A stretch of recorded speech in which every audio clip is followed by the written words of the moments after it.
देखो लंबा रीजन मैं बता रहा हूँ, L4 बट L5 ऐसे ही। ऑल्सो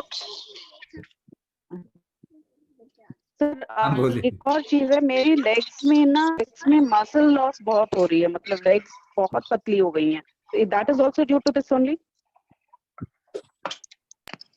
ये जो बात मैंने अभी भी बताई ना, इनके लिए ये लॉन्ग टर्म, देखो मेटाबॉलिक इशू में मसल लॉस होगा ही होगा।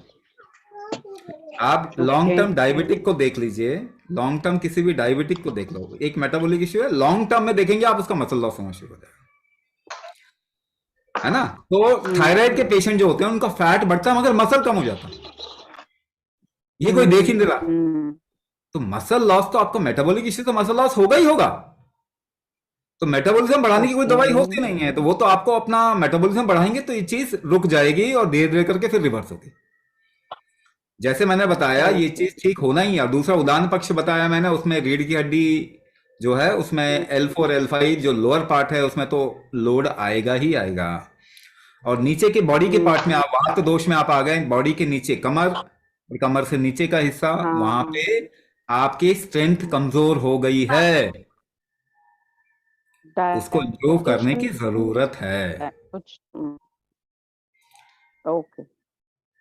तो थैंक यू।